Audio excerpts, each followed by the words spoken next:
बिस्मिल्लाहिर्रहमानिर्रहीम। Viewers, doctor Hasan Farooq Mashwani आपको सलाम अर्ज़ करता है। व्यूअर्स, आप देख रहे हैं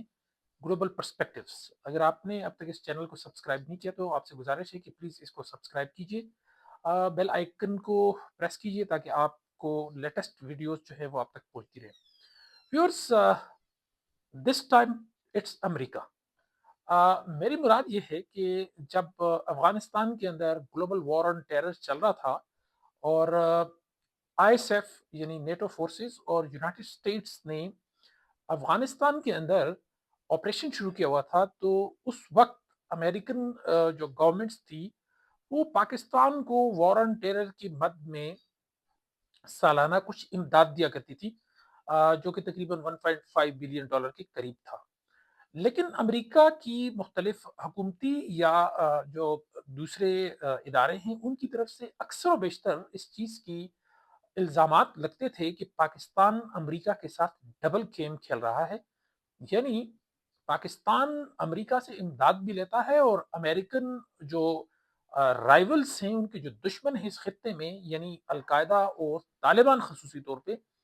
पाकिस्तान तालिबान को सपोर्ट भी फराहम कर रहा है, यानी उनकी पुष्ट पनाही भी कर रहा है। तो उस जमाने में ये बहस बड़ी गर्मा गर्म थी।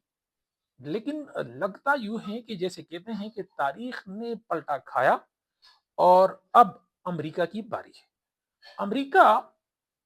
कुछ ऐसे शवाहिद और कुछ ऐसे इशारे मिल रहे हैं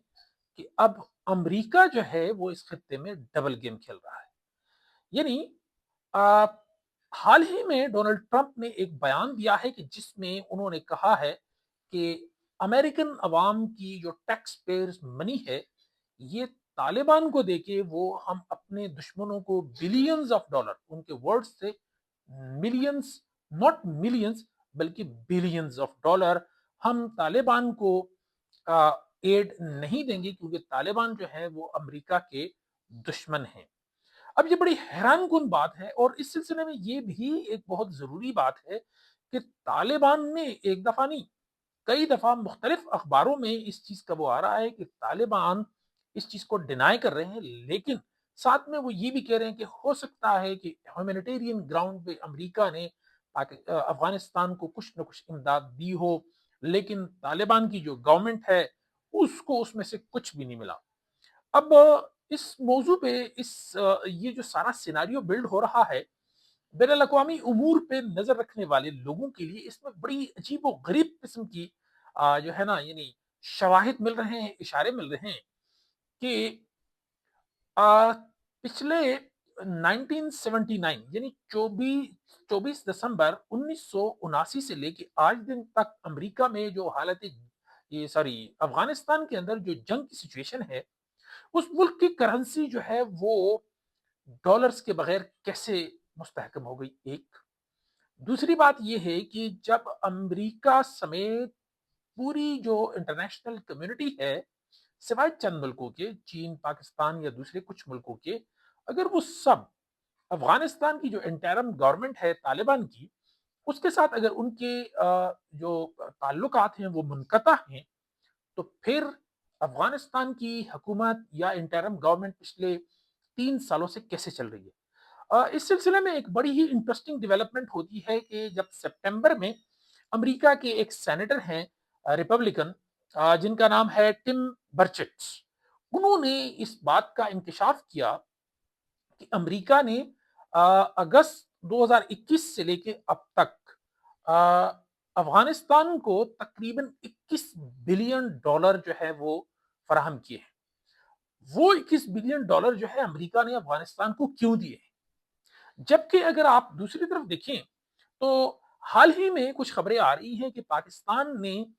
तालिबान का कंट्रोल जो है वो वाखान कॉरिडोर, जो कि एक अफगानिस्तान का इलाका समझा जाता था, उसके ऊपर से तालिबान का कंट्रोल खत्म करके उसके ऊपर अपना कंट्रोल जो है वो हासिल कर लिया हुआ है। तो क्या, क्योंकि जो दूसरी जंग अजीम है वर्ल्ड वॉर टू के बाद, बैनुल अक़वामी बॉर्डर्स जो हैं उनको तब्दील करना कोई इतना आसान काम नहीं है। अगर पाकिस्तान ने ये किया है,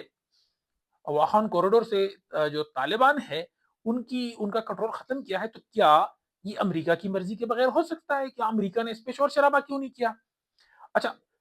تیسرے ایک امپورٹنٹ ترین ڈیولپمنٹ یہ ہے کہ کیا یہ جو ٹی ٹی پی ہے جو کہ پاکستان کے اندر مسلسل دہشت گردی کی کارروائیوں میں ملوث ہے اور پاکستان نے جا کے افغانستان کے اندر ان کے اوپر ان کے ٹھکانوں پہ بمباری کی ہے اور ان کو نقصان پہنچا ہے، تو کیا امریکہ نے اس پہ بھی آنکھیں بند کی ہوئی ہیں؟ اب یہ ایسی ڈیولپمنٹ ہے کہ لگ یہ رہا ہے کہ امریکہ اس وقت اس خطے میں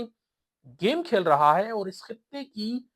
جن جن لوگوں کی وجہ سے امریکہ کو ہزیمت کا سامنا کرنا پڑا اور اس کو اس خطے سے نکلنا پڑا، اس میں بالخصوص طالبان اور پاکستان دو اہم جو ہے نا ایکٹرز ہیں۔ اب لگتا یہ ہے کہ امریکہ نے یہ ٹھان لی ہے کہ وہ ان دونوں ایکٹرز کے درمیان لڑائی کروائے گا۔ اب اس کا فائدہ یا نقصان کیا ہوگا؟ اس کا نقصان یہ ہوگا کہ پاکستان جو ہے اس کی معیشت آلریڈی بڑی مشکلات کا شکار ہے، تو وہ امریکن دباؤ میں آئی ایم ایف وغیرہ کے ذریعے آئے گا، اور جو طالبان ہیں ان کو اوپر بھی امریکہ اس خطے سے نکلنے کے باوجود بھی ان کا اثر رسوخ افغانستان کے اندر سے ختم نہیں ہوگا۔ اور اس سلسلے میں ایک تیسری سب سے اہم ڈیولپمنٹ یہ ہوگی کہ امریکہ جو کہ پاکستان اور چین کے تعلقات کو کبھی بھی جو ہے نا وہ پازیٹو اس سے نہیں دیکھتا اینگل سے، اب اگر اس خطے کے اندر کشیدگی بڑھے گی تو خواہ پاکستان کا سی پیک کا پروگرام ہو یا افغانستان کے اندر سے جو چین کا ایک متبادل روٹ کا جو ہے نا چابہار تک اس کا ایکسس کا پلان ہے، اس کے لیے اس نے کافی ساری انویسٹمنٹ بھی کی ہے۔ جب ان دونوں ملکوں کے درمیان یعنی افغانستان اور پاکستان کے درمیان میں لڑائی ہوگی، تعلقات کشیدہ ہوں گے اور دونوں سائڈ سے بارڈر پہ جو ہے وہ بمباری ہوگی، تو اس سلسلے میں جو چین کا تجارتی جو اس ریجن کے اندر اس کا ایک پورا نیٹ ورک بلڈ کرنے کا پلان ہے، وہ بھی ظاہر بری طرح متاثر ہوگا۔ تو لگ یہ رہا ہے کہ امریکہ ایک تیر سے دو شکار نہیں، تین شکار کھیلنے کے موڈ میں ہے، اور جب پاکستان اور افغانستان کے آپس میں تعلقات بگڑیں گے تو یہاں جیسے حال ہی میں کچھ ایسی خبریں آئی ہیں کہ جو طالبان کی گورنمنٹ ہے اس نے جو ہے وہ انڈیا کی طرف اپنا جھکاؤ بڑھانے کی جو ہے نا وہ ٹھان لی ہے، وہ اس طرف کوششیں کر رہے ہیں، جبکہ دوسری طرف پاکستان جو ہے وہ تاجکستان اور سینٹرل ایشینز کے ساتھ جو ہے نا اپنے تعلقات کو مضبوط کرنے کے بارے میں جو ہے نا اپنی اسٹریٹجی بنا رہا ہے۔ تو اس پورے سیناریو کو دیکھتے ہوئے یہ بین الاقوامی سیاست کا ایک طالب علم ہوتے ہوئے یہ بات ذہن میں آتی ہے کہ this time it's America, it's now the American turn, جو کہ اپنی گیم کھیل رہا ہے اور اس خطے میں اپنے فارن پالیسی آبجیکٹو کو اچیو کرنے کے لیے وہ سرگرداں ہے۔ اپنا، اپنے ملک پاکستان کا اور اپنے چاہنے والوں کا بہت سارا خیال رکھیے۔ السلام علیکم۔